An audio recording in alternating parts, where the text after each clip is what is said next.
Hello, friends. My name is Charmaine, and here at To a Child, we talk about spirituality and mental health and how they kind of go together. And for this episode, I kind of wanted to touch on trauma anniversaries. March is somewhat of an anniversary month for myself in regards to trauma.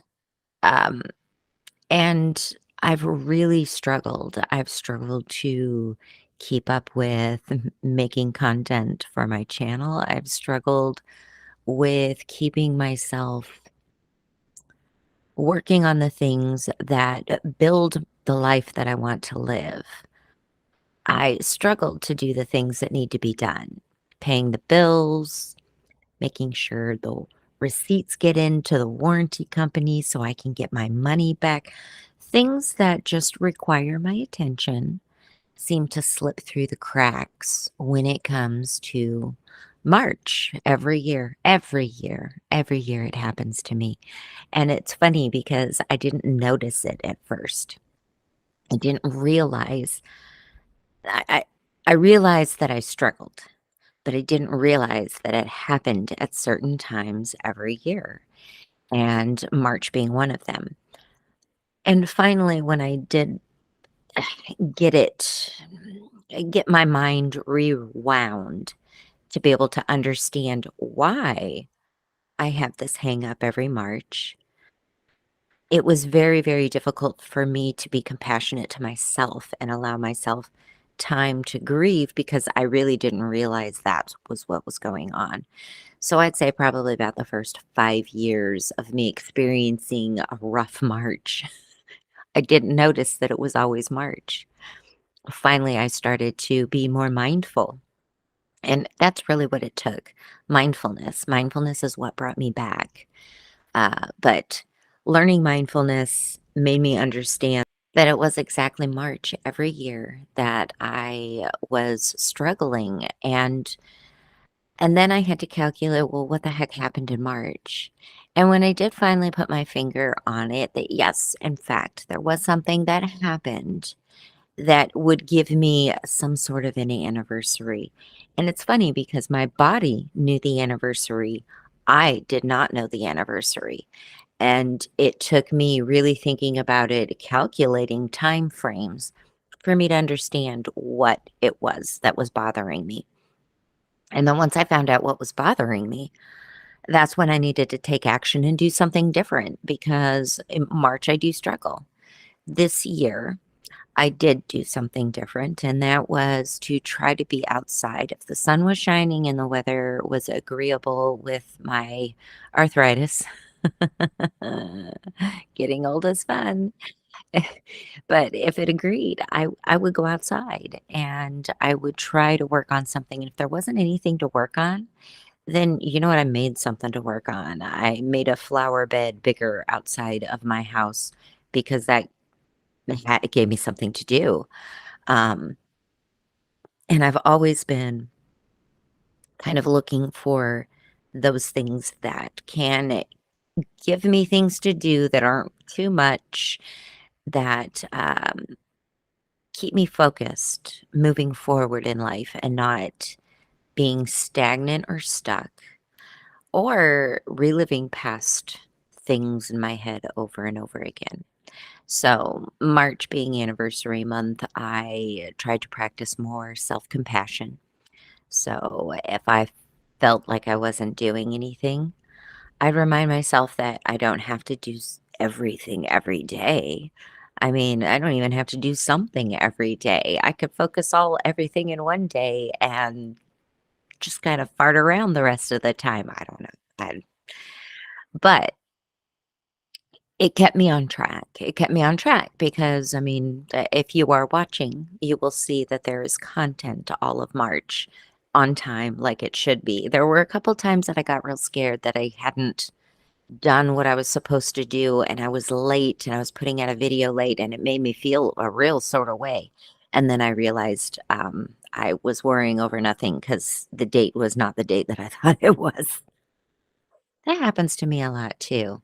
Lack of mindfulness. Mindfulness is a funny thing. It is needed everywhere, and sometimes I forget.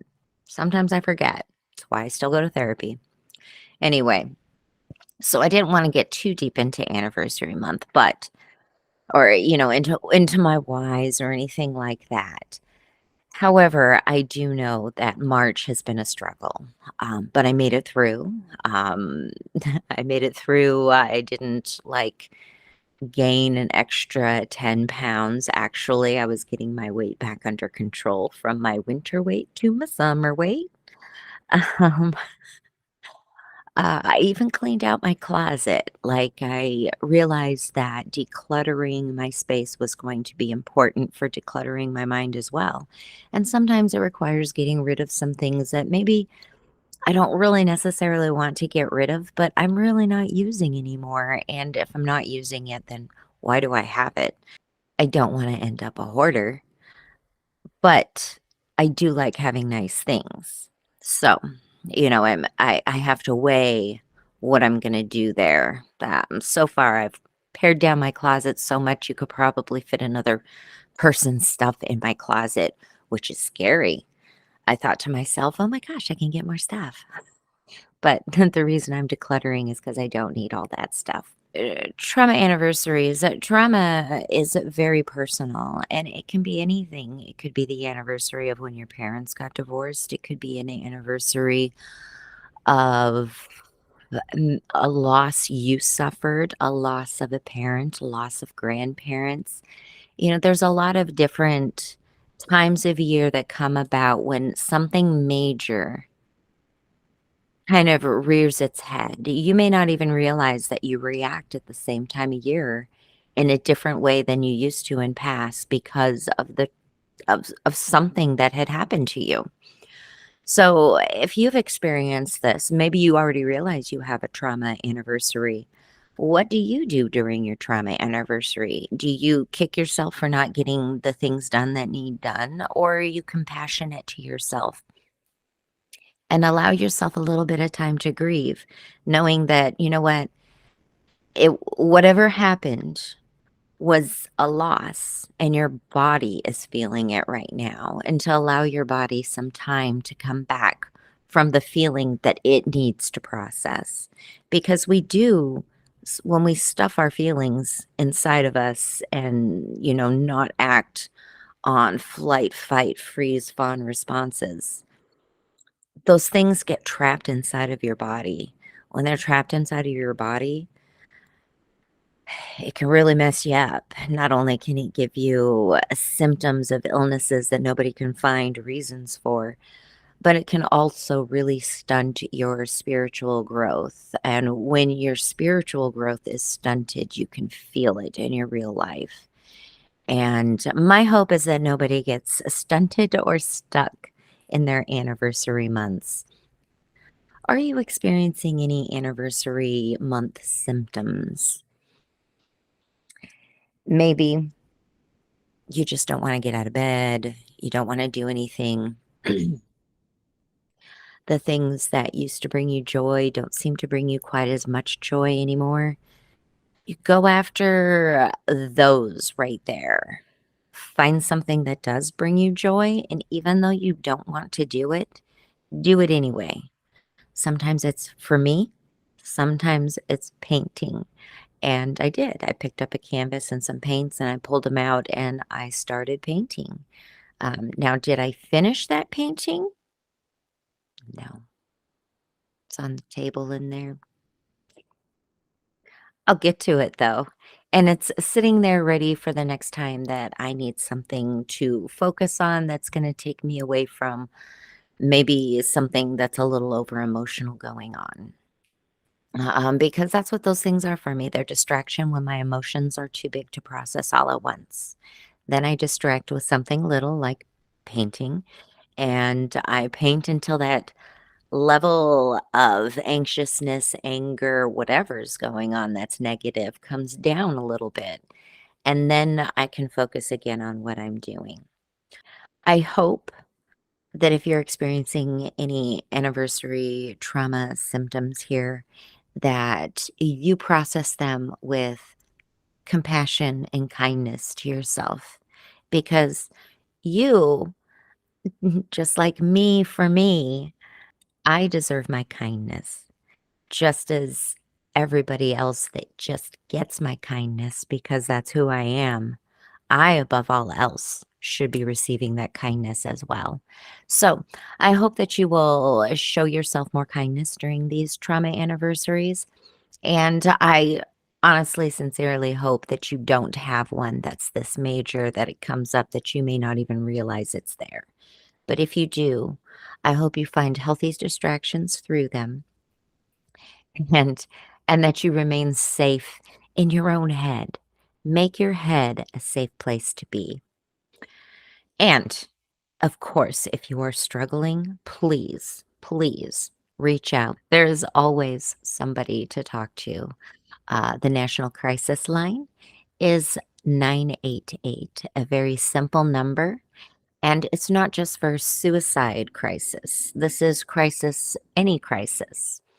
I've used this hotline in the midst of a bipolar break. And I've also used this line when I had a falling out with a friend and I didn't know what to do and I didn't have any friends to turn to. Um, I've used this line when I had a falling out with my family as well. There are lots of reasons that you can use this line. It's for crisis. If you're in crisis and you just need somebody to talk to, it's a great resource. It's having a third party look into your life, that you can hang up and never have to talk to them again, It's just a little help from a stranger, and sometimes that's all you need is to process it with somebody who has no idea what's going on. It's helpful sometimes. I know I'm really talking up this 988, but I think it's really, really important. So remember, it is always there for use. As always, take what resonates with you and leave the rest. And thank you for listening to this episode of To a Child. Until next time, light and love, my friends.